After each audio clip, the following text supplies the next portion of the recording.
The rusting gates of Blackwood Asylum groaned open, a protest against their long slumber, as Alex, Ben, Clara, and David slipped through the gap.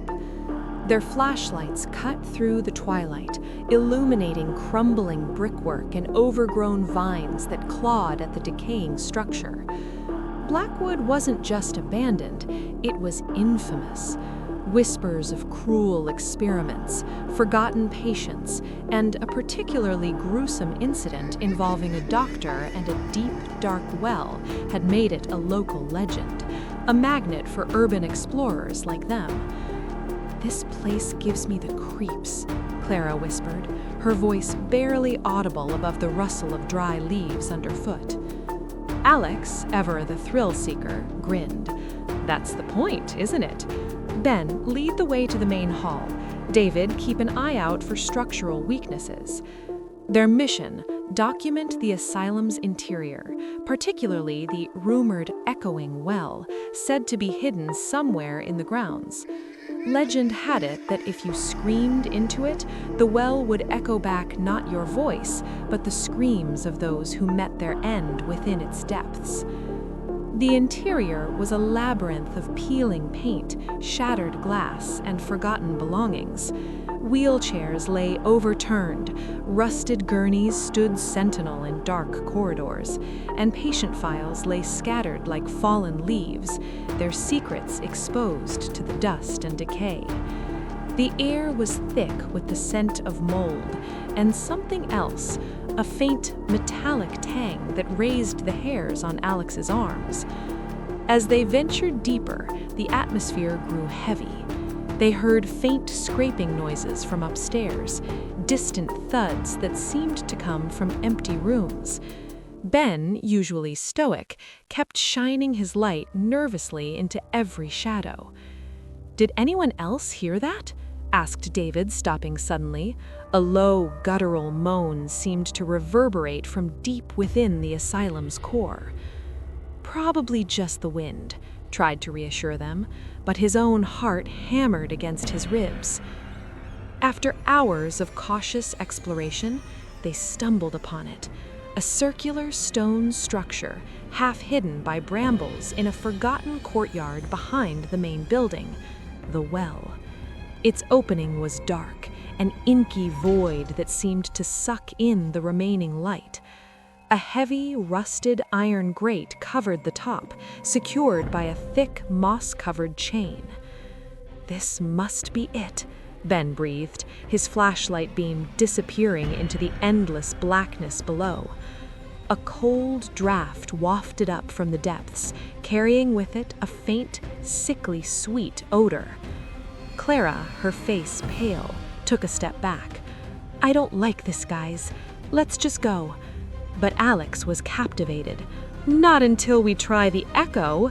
He pulled out a pair of heavy-duty bolt cutters from his bag. "Give me a hand with this chain, Ben." With considerable effort, they managed to sever the rusted chain. The grate screeched as it was pushed aside, revealing the open maw of the well. The darkness within seemed to deepen, an almost physical presence.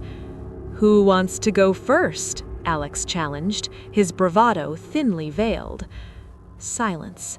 Then David, always the quietest, stepped forward, a strange resolve in his eyes. He leaned over the edge, cupped his hands around his mouth, and let out a piercing scream. The well swallowed the sound. For a moment, nothing happened. Then, slowly, faintly, an echo began to rise. But it wasn't David's voice. It was a chorus of whimpers, choked sobs, and low, mournful wails, growing steadily louder, more distinct. It was as if 1,000 tortured voices were rising from the abyss, crying out in unison. Clara clapped her hands over her ears, tears streaming down her face. "Make it stop! Oh God, make it stop!" Ben staggered back, his face a mask of horror. "Those aren't echoes! Those are them!" The screams from the well intensified, morphing into a chaotic symphony of pure anguish. The air around them grew heavy, cold, as if countless unseen presences were swirling around them. The decaying walls of the asylum seemed to pulse with the sound, the very bricks vibrating with ancient pain. Suddenly, a spectral hand, pale and translucent, emerged from the well's opening, reaching towards David. He froze, paralyzed by terror. Alex, jolted into action, grabbed David and pulled him back just as the spectral hand seemed to solidify, its long, bony fingers clawing at the empty air where David had stood. "Run!" Alex yelled, his voice cracking. They scrambled away from the well, the agonizing screams chasing them, morphing into individual, distinguishable voices. A child weeping, a woman begging, a man cursing. The sounds weren't just echoes, they were living memories, trapped in the well, desperate to be heard. As they raced through the asylum's corridors, the ghostly sounds seemed to manifest around them. Shadows flickered at the edges of their vision, fleeting figures of gaunt men and women, their eyes hollow, their mouths open in silent screams. Cold spots appeared, icy fingers brushing against their skin. They reached the main hall, desperate for the exit, but the grand staircase that led to the upper floors was now bathed in an eerie, pulsating green light. From the top of the stairs, a figure slowly descended. It was tall, impossibly thin, its limbs elongated and twisted. It wore the tattered remnants of a doctor's coat, and its face was a decaying mask of skeletal features, its eyes burning with a malevolent, ancient hunger. This was the doctor, the one from the legends, the keeper of the well. "You awakened them," the creature rasped, its voice a dry whisper that seemed to scratch at their very souls. "Now you join them." Panic seized them. They turned to flee, but the exit they had entered through was now blocked by a shimmering, translucent wall of tormented faces, their mouths agape, their eyes fixed on them. The doctor raised a skeletal hand, and the asylum itself seemed to come alive. Doors slammed shut, debris fell from the ceiling, and the haunting whispers of the patients filled every corner, pressing in on them. Clara screamed as a ghostly hand reached out from a wall and grabbed her arm, pulling her violently towards the crumbling brickwork. Ben tried to pull her free, but another spectral form, a hunched woman with long, stringy hair, emerged from the shadows and dragged him back into the darkness. Alex and David, horrified, were separated. David was pulled into a dark room by unseen forces, his screams abruptly cut short.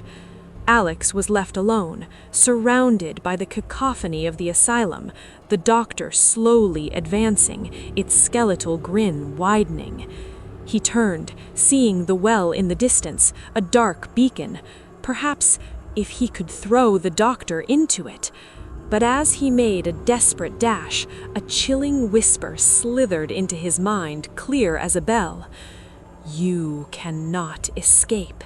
The well always gets its due." He felt a sudden sharp pain in his back, a sensation of being dragged backwards, towards the doctor, towards the well, towards the endless chorus of screams that would soon include his own. The last thing he saw before the darkness fully consumed him was the black maw of the well, now echoing with a single new scream.